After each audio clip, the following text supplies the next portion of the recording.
చెప్పాలని ఈసారి పార్లమెంట్ ఎన్నికలు వస్తున్నాయి, మరి పైన మోడీ గారా రాహుల్ గాంధీ గారా, మీ ఓటు ఎవరు? సరే అండి, ఎందుకంటే ఆయన చేసిన పనులు బాగున్నాయి కాబట్టి. ఇది కాశ్మీర్ది 320 అది ఉంది కదా సార్, ఆర్టికల్స్ చాలా బాగుంది సార్. ఉచిత రేషన్ బియ్యం మళ్ళీ 5 సంవత్సరాలు మళ్ళీ ఫ్రీ ఇస్తా అన్నాడు పేదలకి, అదొకటి బాగుందండి. అదొకటి ఆయన ఒక్కరేగా చేసేది. ఇప్పుడు అదే కాంగ్రెస్ అనుకోండి 10 మందితో కలిపి పోవాలి కాబట్టి వాళ్ళందరూ కలవాలి, పొత్తులు కలవాలి, ఇవన్నీ చేయాలి. ఆయన ఒక్కడే, మోడీ గారు ఒక్కలే చేస్తున్నారు కాబట్టి అది బాగుందని బాగుందండి. చెప్పాలి బాబు, ఈసారి పార్లమెంట్ ఎన్నికలు వస్తున్నాయి, మీ అంచనా ప్రకారం మోడీయా రాహుల్ గాంధీ ఎవరు గెలుస్తారు, మీ ఓటు ఎవరు? మనకు మోడీ గారి పరిపాలన బాగానే ఉంది, మనకి అభ్యంతరం లేదు. దేశ రక్షణ విషయంలో కానీ, పాకిస్తాన్తో కంట్రోల్ విషయంలో కానీ, జమ్మూ కాశ్మీర్లో ఉన్న ఉగ్రవాదం తగ్గడంలో కానీ అన్ని రకాల డెవలప్మెంట్ మంచిది. చెప్పాలన్న ఇప్పుడు పార్లమెంట్ ఎన్నికలు వస్తున్నాయి, మీ ఐడియా ప్రకారం ఒక పక్క మోడీ, కాంగ్రెస్ నుంచి రాహుల్ గాంధీ ఇద్దరు ఉన్నారు. మీ అంచనా ప్రకారం ఎవరు కోటేద్దాం అనుకున్నారు, ఎందుకు? మేమైతే మటుకు బాలరాముడు గుడి కట్టినందుకు అయోధ్య గెలుచుకొని మోడీ గారు చాలా కృషి చేశారు. ఆయన గారు కోటేయడం కూడా మాకు ఇష్టమేనండి. ఈ ఖమ్మం పార్లమెంట్ సెగ్మెంట్ మరి ఇక్కడ ఆల్రెడీ బీజేపీ నుంచి వినోద్ రావు గారు ఉన్నారు, టీఆర్ఎస్ నుంచి నామా నాగేశ్వరరావు గారు ఉన్నారు, కాంగ్రెస్ పార్టీ ఇంకా అనౌన్స్ చేయలేదు. మరి మీ అంచనా ప్రకారం ఎవరు వస్తే బాగుంటుంది అంటారు ఇక్కడ? మేమైతే మటుకు వినోద్ రావు గారికి ఓటేస్తామండి. అందరూ అట్లా వేయాలని కూడా కోరుకుంటున్నాం. ఎందుకని అంటే వినోద్ రావు గారు ఎందుకు, రీజన్ ఏంటి? రీజన్ అంటే మాకు మోడీ గారి మీద అభిమానం, అంతే. ఆ రీజన్ ప్రకారమే ఇక్కడ కూడా వస్తే డెవలప్ అయిద్దని చెప్పాలి. మరి ఈసారి మోడీ గెలుస్తాడా రాహుల్ గాంధీ గెలుస్తాడా, నువ్వేమనుకుంటున్నావు? మోడీ వస్తున్నాం. ఎందుకు మోడీ అంటావు? డబుల్ ఇంజిన్ సర్కార్ అనేది కొద్దిగా అభివృద్ధి అనేది అది నడుస్తుంది, అందుకని మోడీ దాని మీద మోడీ. కాంగ్రెస్ కాంగ్రెస్ అనేది వీళ్ళు కొట్లాడుకోవటమే సరిపోద్ది, వీళ్ళు చేసేది ఏమి లేదు. అదిగో మొన్న వాగ్దానాలు చేశారు, ఇంతవరకు ఏమున్నాయి, ఏమీ లేదు. ఏదో ఆ ఉచిత కరెంట్ అనేది అది ఒకటి చేసింది, ఇంకేమున్నాయి ఇంకా వాళ్ళు చేసింది బస్సు ఒకటి, ఈ రెండు చేశారు. అది అందుకని బీజేపీ రావాలంటారు. మీ ఖమ్మం పార్లమెంట్ అనేది అది బీజేపీ నుంచి వినోద్ రావు గారు ఉన్నారు, మన టిఆర్ఎస్ నుంచి నామా నాగేశ్వరరావు గారు ఉన్నారు. మరి కాంగ్రెస్ అభ్యర్థి ఇంకా ఖరారు కాలేదు కాబట్టి నీకేమనిపిస్తుంది, ఏది వస్తే బాగుంటుంది అంటే? మాకనేది ఇది ఇప్పుడు కొత్త మార్పు అనేది కోరుకుంటున్నారు జనంలో. బీజేపీ వస్తే బాగుంటుంది అనేది మా ఆలోచన. చెప్పాలన్న మరి ఇప్పుడు పార్లమెంట్ ఎన్నికలు వస్తున్నాయి, మీ అంచనాలో బీజేపీయా కాంగ్రెసా, మోడీయా రాహుల్ గాంధీయా, మీరేమనుకుంటున్నారు? మోడీ రాహుల్ గాంధీ బీజేపీ వస్తుంది అనుకుంటున్నారు సెంట్రల్ మొత్తం. అంటే ఎందుకన్నా, అంటే రీజన్ ఏంటి బీజేపీ వస్తుంది అన్నారు? అందరూ అంటారు 300-400 సీట్లు వస్తాయి అంటారు కదా, మనం అదే చెప్తున్నాం.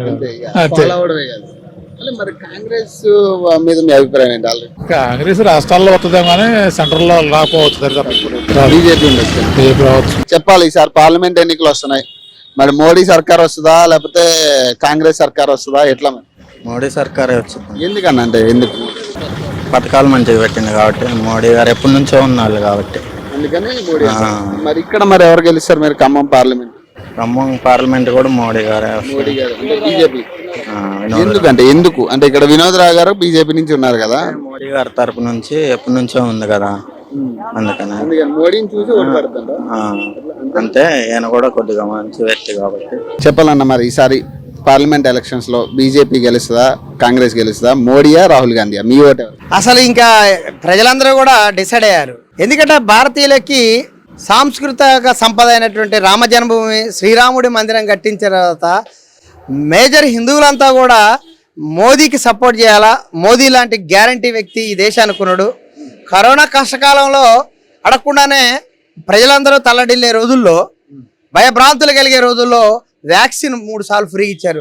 మరి వారికి ఓటైపోతే ఇంకా దేనికి? ఖమ్మం పార్లమెంటు ఇక చెప్పే అవసరం లేదు. తాండ్ర వినోద్ రావు గారు పార్లమెంట్ తరపున మరి బీజేపీ తరపున పోటీ చేస్తున్నారు. వారు ఎన్నికల గుర్తు కమలం. ఈ కమలం అనేది నరేంద్ర మోడీ గారు ఫిర్ ఏక్ బార్ మోదీ, మళ్ళీ మోదీ సర్కార్ వస్తుందని ప్రపంచం మొత్తం కూడా, భారతదేశం మొత్తం అన్ని రాష్ట్రాల్లో ఉన్నప్పుడు తాండ్ర వినోద్ రావు గారు గెలుపు ఖాయమైపోయింది. చెప్పాలన్న మరి ఈసారి పార్లమెంట్ ఎన్నికల్లో మీ అంచనా ప్రకారం మోడీ గారు గెలుస్తారా లేకపోతే రాహుల్ గాంధీ గారు గెలుస్తారా, మీ ఓటు ఎవరికన్నా? కంపల్సరీగా మోడీ గారు ప్రధానమంత్రి అవుతారండి. ఎందుకనంటే కంపల్సరీగా నాకు పొలం ఉంది, పిఎం కిసాన్ కింద డబ్బులు పడుతున్నాయి, ఉచిత రేషన్ ఇస్తాడు, మేము కోటా బియ్యం తింటాం, కోటా బియ్యం రేషన్ ఇస్తాడు, మళ్ళీ 5 years పెంచుతా అన్నాడు. మోడీ గారి రామ మందిరం కట్టి మేము ఆల్రెడీ రామ మందిరానికి కూడా పోయి వచ్చినాం, కానీ బాగుంది, అంతా బాగుంది. మోడీ గారు కంపల్సరీగా ఈసారి ప్రధానమంత్రి అవుతారు. ఇక్కడ మీ ఖమ్మం పార్లమెంట్ సెగ్మెంట్ లో ఎవరు గెలుస్తారు మరి? వినోద్ రావు గారా లేకపోతే ఇప్పుడు నామా నాగేశ్వరరావు గారు ఉన్నారు, కాంగ్రెస్ పార్టీ కూడా ఉంది ఇక్కడ. మరి 3 పార్టీల్లో ఎవరు బెస్ట్ అంటావు, ఎందుకు? మేమైతే కంపల్సరీగా తాండ్ర వినోదరావు గారికి ఓటే తెలుసుకున్నామండి. ఎందుకంటే తాండ్ర వినోదరావు గారు వేస్తే ప్రధానమంత్రి మోడీ గారు ప్రధానమంత్రి అవుతారని చెప్పి కంపల్సరీగా వినోదరావు గారికి ఓటేయడానికి మేము సిద్ధంగా ఉన్నాం. చెప్పాలన్న ఈసారి పార్లమెంట్ ఎలక్షన్స్ వస్తున్నాయి. ఒక పక్క నరేంద్ర మోడీ, ఇంకో పక్క రాహుల్ గాంధీ ఉన్నారు. మీ అంచనా, మీ ఓటు ఎవరికంట? నరేంద్ర మోడీ గారికి అండి. మాకు చాలా పథకాలు ఇచ్చారు. నాకు ముద్ర లోన్ కూడా ఇప్పించారు, లక్షలు ఇప్పించారు. పేదలు చాలా పథకాలు ఇచ్చారు, గ్యాస్ ఇచ్చారు. అలాంటి వాళ్ళ వ్యక్తిని మనం కోల్పోతే మనకి రోజులు ఉండవు. ఖచ్చితంగా నరేంద్ర మోడీ గారు అభ్యర్థించిన వ్యక్తి వినోదరావు గారు, తాండ్ర వినోదరావు గారు. కాంగ్రెస్ ఎందుకు వద్దనుకుంటున్నారు? అంటే కాంగ్రెస్ అసలు వచ్చిన తర్వాత కరెంటు పోతుంది, ఏమి లేవు. ఆయన ఆ గ్యారెంటీలు ఆ గ్యారెంటీలు లేవు, అన్ని కోల్పోయింది ఆయన. అసలు ఆయన సీఎం అని ఎవరికి తెలియదు, ఆయన ఒక్కడికే తెలుసు. ఊళ్ళోకి రావట్లా, మాట్లాడట్లా, ఇంతటికి అభ్యర్థి లేడు ఆయన. వినోదరావు గారు, తాండ్ర వినోదరావు గారు నరేంద్ర మోడీ నిలబెట్టారు. వినోదరావు గారికి మన ఓటు. అంటే ఎందుకు ఈయన చూస్ చేసుకోవడానికి? అంటే ఈయన చేస్తాడన్న నమ్మకం ఉందా? నమ్మకం ఉంది. నరేంద్ర మోడీ గారు నిలబెట్టారంటే గొప్ప వ్యక్తి కాబట్టి నిలబెడతారు. ఆయన పథకాలు ఇచ్చారు, ఆయన నిలబెడతారు అనే నమ్మకంతోనే వినోదరావు గారికి మనం ఓటేస్తున్నాం. చెప్పండి, మరి ఈసారి పార్లమెంట్ ఎన్నికలు వస్తున్నాయి. మీరేమనుకుంటున్నారు? నరేంద్ర మోడీకి ఓటేద్దాం అనుకుంటున్నారా లేదా రాహుల్ గాంధీకి? మోడీకే ఓటేస్తాం. ఎందుకమ్మా నరేంద్ర మోడీ? మంచి చేస్తుండు కాబట్టి నరేంద్ర మోడీకే ఓటేస్తాం. గ్యాస్ ఇస్తున్నారు, బియ్యం ఇస్తున్నారు, మంచి పథకాలు పెట్టిండు. నరేంద్ర మోడీకే ఓటేస్తాం. మరి కాంగ్రెస్ వాళ్ళు చేయలేదా? కాంగ్రెస్ వాళ్ళు ఇప్పటిదాకా ఏమీ చేయలేదు. ఏది 6 నెలలు 5 నెలలు అవుతుంది, ఏమీ రాలేదు ఇప్పటిదాకా. అందుకనే నరేంద్ర మోడీకే ఓటేస్తాం.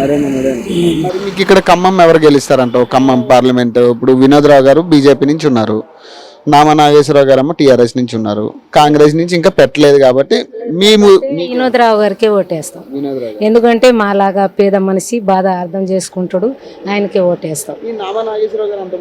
ఏమీ చేయలేదు, అంతకుముందు చేయలేదు, ఇప్పుడు చేస్తారని ఎట్లా వస్తారు? అంతకుముందు చేయలేదు, ఇప్పుడు ఎట్లా చేస్తారు? ఇప్పుడు పిల్లలు ఉన్నారు, చదువుకొని ఉన్నారు, ఏ జాబ్ లేదు, ఏమీ లేదు. వాళ్ళు పగిలిపోయిన ఇళ్లలో, కూలిపోయిన ఇళ్లలో ఉంటున్నారు. ఎవరు ఏమి ఇచ్చారు? ఏమీ లేదు, పట్టించుకునే నాదు లేదు, ఇల్లు మునిగిపోయినా లేదు. అందుకనే వినోదరావు గారికి ఓటేస్తాం.